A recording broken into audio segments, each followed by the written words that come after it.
Hi everyone, I'm HJ. In today's video, I'm going to be going over some essential vlogging gear and some tools that you guys can use for getting started with content creation and vlogging. This is especially useful if you guys are new to content and just want to start doing IRL content, like if you're going to be using your face cam or you guys want to do stuff out in the community. These are some of the gear picks that I recommend. So one of the first things that I always recommend for a content creator when they first get started is to already have a laptop. If you guys do not have a laptop, I'll leave a link in the description down below with both Apple and Windows laptops that I recommend for every budget, including those that can't go above a $400 price range, because for me, coming from somebody who doesn't really have a whole lot of funds to use all the time. Not everybody can go above $500 for a laptop, so I will include some options down below, as well as some tablets and some other phones, etc., that you guys can use to get started. And we'll talk more about the phone in the phone section of this video. I'll just briefly describe that, but let's go ahead and take a look at some of the laptops that I have access to in the studio. So all three of these laptops are laptops that I have reviewed in the past, and we're actually going to start with the most powerful, and then the one with the most battery life, and then work our way down to the most budget in that order. This is the Gigabyte Gaming A16. This is a not high-end laptop from Gigabyte. This is actually their entry-level gaming range. Then they have the Aero line. Then they have the Aorus. This is the entry-level version, so Gaming A16 is an i7 model. It's a 13620H and a 4050. Now, the reason why I like the Gigabyte Gaming is because if you're starting out, you don't really need like a 50 series, etc. You really just need something that's going to get you by in the meantime until you can afford something better and invest more in your content. So this is a $830 laptop, at least that's what I paid for it. Some countries and some regions or some stores may have better sales on it, but here you guys can see it has a nice display. I think it's at max brightness. It has a nice display. It has a really good keyboard. This is a really clicky keyboard. It's not like, I would describe it as having decent travel, but it's not going to be flawless. There are some drawbacks. It's a plastic build. I don't know if you guys can hear that. The lid is like semi-metallic, but the whole build is still this plastic. It's not really a cheap plastic, so like the HP that I'm gonna get to in the last portion where the budget segment, that one's a cheaper plastic. This one's like more of like a hard shell plastic, so it's pretty durable actually, I would say.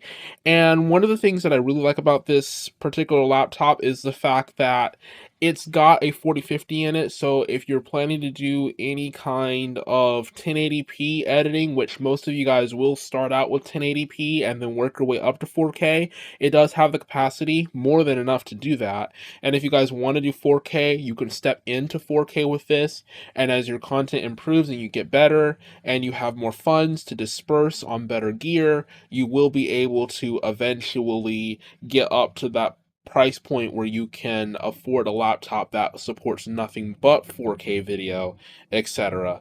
But this is a good laptop to start off with.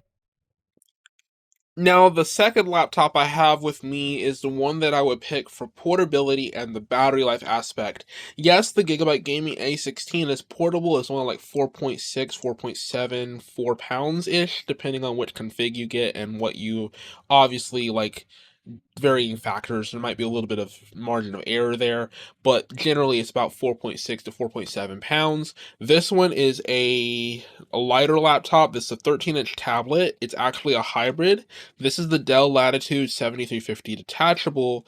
This one is pricier, but this one is also for those that don't want to look at the price. They want the most portability and the most battery life. They also need stylus support, and they need to be able to draw to do their thumbnails. They're not going to do it in like Canva or some third-party program that supports like solely keyboard and mouse or other inputs for that function. They want to be able to do everything from a creator aspect. This is going to be for you, and especially especially if you're not a gaming content creator and you don't have a gaming desktop or you don't need the gaming aspect of it, this is also for you as well. Like if all your content's going to be IRL content, then, or just face cam or vlogging, then you really don't need a gaming laptop. This might be for you as well. This one has an Intel Core Ultra 5. I almost said Intel Core i5. It's an Intel Core Ultra 5 134U. This is actually not the 125U. The 134U is the Evo certified version of the Intel Core Ultra processor line, and it has 16 gigs of RAM. Now, if you guys want to go up to that $2,000 price range, which if you guys can splurge on that, you guys can get the Intel Core Ultra 7. I have to remember not to say i7 and i5. They've changed the name so many times. I swear it's ridiculous. The Intel Core Ultra 7 164U, also the Evo version of the Intel Core Ultra 4-core line for the as far as graphics is concerned. That one is a higher spec model. That one can come with 16 or 32 gigs of RAM, and that's the configuration that you really want to look at if you're going to be doing a lot of like really heavy advanced stuff. But for most people that are just like getting in themselves started or whatever, wanting to do the basics or the bare minimum 1080p, light 4K, this is really for you. This is the 16 gig version that I have in front of me. The keyboard and pen is an extra cost. The stylus, it resembles something like the Surface stylus, but it's a Dell active pen, so it's a little bit different.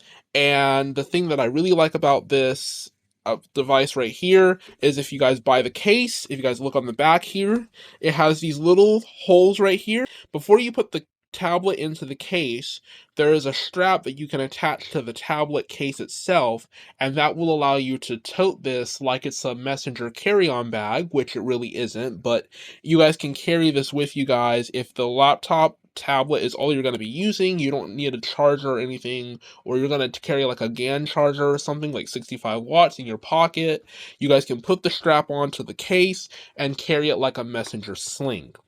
Okay, so that's the Dell Latitude 7350 detachable. Now we have our budget offering. Now this right here, this is the HP Laptop 15. There is an AMD variant. I'm going to say if you guys can avoid the AMD variant, do so, because the AMD variant of this laptop, the Ryzen 5 or Ryzen 7 7720 or, well, 7730 or 7520U processor, depending on which one you get, those are going to be very slow. They're Zen 2 and Zen 3, so they're really slow. If you guys can afford the i5 or i7 version, especially the one with the backlit keyboard, I would recommend that version over the AMD, just because it's a little bit faster, and the memory is also upgradable on the Intel version versus the 7520U, where the RAM is not upgradable. That is a drawback of the AMD feature or version of this that I don't think many people remember to mention, is that the AMD versions, some of them are not upgradable, while all the Intel models for the 15-inch are. So do keep that in mind if you're going to try and get this laptop in particular, that config is different. Now, this one is not fully set up yet, so I can't log all the way into Windows, but I will tell you it is a 250 nit glossy panel, so it is a little on the average side. You're not going to get crazy brightness. You're also going to get a lot of reflections. On this particular model, there is a matte display option, and you're also looking at poor colors on this, so if you're going to do your editing for your thumbnails and etc., I would recommend an Android tablet or an iPad to go along with this if you can afford it, simply because the colors are not good on this, at least not good enough for trying to edit the photos on this. But for video editing, like if you don't need the color grading and stuff, this is going to get you by, and this is really for that sub $500 price point that I was talking about. So this one cost me, it was on sale for $370 once we factored in the warranty. This was around the holidays, so since it's getting close to the holidays, it might go on sale again. There's also an i7 model of this. This is the i5 1334U. there's a 1335U, that's the i5, there's an i7 1355U, and there's an i7, if you're really into the power stuff, there's an i7 for the FD0000 model specifically, that is an i7 1360p. For the HP Laptop 15 FD100 version, there is an Intel Core Ultra 125H version. There's also a variant with the Intel Core Ultra 125U. So if you guys are interested in the Core Ultra or the i7 1360p, look for the FD00 model or the FD10 model, and look specifically for the Core Ultra or the i7 1360p version, so you guys can get the high performance if you guys need that, because those are only available on HP's website and not from retail, so have to order those online. And since they're custom, they will take a while to ship, but it's worth it, I promise you. And you can get a brighter screen if you guys do choose to do that on those other high performance models. 300 nits, it's a little bit better, still not perfect, but it's better than this. But if you guys can only afford this, then this will get you by. It's perfectly fine. Keyboard, like I showed before, it's backlit, and on this version, it does have a fingerprint scanner. There's also an Intel Core version, which is a rebranded Raptor Lake version. And like I said, there's the AMD version, so you have many options to choose from that fits your price range with these. Just note that some configurations, like the 1360p processor and the Intel Core Ultra or Core processors, for the most part, are only available on HP's website and not in the retail stores like Best Buy. You will have to custom order the higher performance tiers. So just to keep that in mind.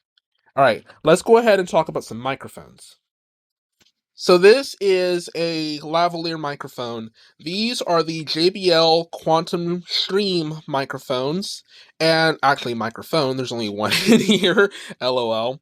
This is a wireless microphone from JBL that you guys can use on your phone or your iPhone 15 or iPhone 16 if you're on the Apple side. And what's really nice about these is that, these magnets are really strong. What's really nice about these is that you can plug it in via USB-C and record content on your phone, and these are really affordable actually. Now, I got mine from the student store at my campus for under $100, which I think most part they retail for under $100, so do look at these, and if you can find one on sale, that's good as well. I'll leave a link to JBL's website down below. I'm not sure if I have the specific link for to take you directly to this, but if you go to JBL's website and search this up, Quantum Stream Wireless, it does have a page where you can actually find out where to buy or order this from them, and it's a really nice microphone. So I'm going to plug in the mic and I'll show you guys the audio quality in just a second. Okay, so while we're talking about the Rode NT USB microphone, this is the Rode Mini, for those that are wondering which NT model this is. This is the audio that you guys are hearing. This is coming from the JBL Quantum Stream wireless microphone. There is also a windscreen somewhere in my room or studio somewhere that comes with it that I forgot to put on for whatever reason, but it's fine. There's no AC or anything running right now, so I'm just going to use it as is. Now, this microphone, the Rode NT USB Mini microphone, this is a USB microphone, obviously. It supports monitoring, so it has a headphone jack in the back where you guys can do monitoring directly from the microphone. It has a magnetic stand and it has a headphone slash monitoring slider on it, so you guys can actually adjust the volume of the monitoring if you guys need it. It is a studio quality microphone from Rode. This one costs, if you guys go to Target, it'll cost you anywhere between $50 to $100. If it's on sale, it'll be $50 to $60. If it's not on sale, it's going to be a little over $100 for this microphone, but it's pretty affordable. It's not as expensive as the Pod mic is, but it's close to it. At least because the pod mic almost never goes on sale at Target for whatever reason, but this one does. So if you guys can find this on sale for 50 or 60, I would recommend it. One more thing, if I can go over here for just a second and switch gears, if you guys can afford to order a Fifine K688 off of Amazon, I would highly recommend that. If you guys are going to do a stationary setup and do a 100% like desktop podcast setup or desktop vlogging setup, that's a dynamic microphone, and those are better at canceling out noise. So this is something that I never do on my videos. This is add a tripod in the video. Now, you guys can buy any generic tripod. This one was at the Goodwill, the secondhand store or thrift store, whatever you want to call it, depending on where you live in the world. This one was a cheap tripod that was in decent condition that I got. This is what I use to keep my cameras and my phone on most of the time when I'm recording my videos, and I'm completely stationary, unlike I am right now. You guys can see the camera move a little bit. That's because I don't have it on the tripod right now, and the reason for that is because I don't have the phone piece at the moment. I'm still trying to locate it, but I never include a tripod in my videos because all my tripods are being used in my videos to record them, so I can't take it off to actually show you guys. But because I have my phone in my hand right now, I thought I would throw this in there to show you guys that if you guys need a tripod, you guys can get a tripod, and that will stabilize your content for the most part. So one of the things that I haven't included yet is a mouse. Now this is the Logitech or Logitech, depending on where you are in the world, G305. This is a wireless gaming mouse. It does support USB receiver, so it's not completely Bluetooth. It's just a wireless receiver that you plug into your laptop or tablet if you have a dongle to do so, and it will it has like several DPI settings, and you can use it as a mouse for like your timeline scrolling or just for anything in general. It's a really nice ergonomic mouse. And this is a capture card. You guys already know what this is. I just thought I would throw that in there for dramatic effect. And surprisingly, this is actually one of the slimmest capture cards that I've ever used. This is the North capture card. I did a review on this on my channel as well, and I'll leave a link to that review as well. Actually, every single thing that I've reviewed here on the channel that popped up in this vid, I will leave it down below so you guys can watch a review on it. This capture card in the video I did before, I did walk you guys through how to set it up on OBS as well. So make sure you guys watch that tutorial if you guys are going to do console vlogging or console gameplay. This is really good for those who want to have a budget capture card. Just please note that the North capture card is at Target, and it's only at Target in North America for the most part. So like Canada, if they have a Target up there, or if you guys can find one, or in the US especially, that's the only place you'll be able to get this. If you guys can't find this, if you guys are in Europe or in Asia or in Australia or Japan, you may have Japan is in Asia. If you guys are in Australia or New Zealand, you guys will have to buy this capture card or from online and have it shipped in, or you guys will have to buy an Elgato or some other third-party brand, as this one is only sold here in the States and Canada, I believe. So if you guys are in the US or Canada, check this out. This is a really nice capture card. It's budget friendly. It's only 60 bucks. And for 60 bucks, you get dual mic and headphone input right here. You guys have USB-C for power, and then you have your standard HDMI for your console to the capture card. So that's input right here, and then from the HDMI out to the monitor, so you guys can actually record for OBS if you guys need to. It's actually really cool. Now, the main thing that I am concerned with this capture card is that the speaker functionality, if you guys want to record your gameplay audio from your computer, you have to have the HDMI turned on speakers for the monitor, which means your game has to be playing out loud. You can't use your headphones with the game when you do it, and you have it set up for your console. That's the only drawback. You guys can't use your headphones with it unless you plug into the front. So if you guys are playing with other teammates or party members, or you guys need to use wireless headphones, that is not an option here. I think Elgato and some others are the only ones that support that feature. This one does not, so just something to be aware of. All right, so let me know what you guys thought about these pieces of gear that I recommended, and if you guys have any others to recommend, leave them in the comments down below. As always, I'm HJ, and I'll catch you guys in the next one, and if you guys are not subscribed, please do so. only 0.4, 0.5 something of you guys are actually subscribed out of the thousands that that have watched my videos over the past couple years. So that's telling me that most of you guys watch them, but that you guys don't sub at the end, even if you guys make it all the way through. So please, please hit the sub button. It really helps me reach my goal, trying to get to 500 by the end of the year, and I'll see you guys in the next video.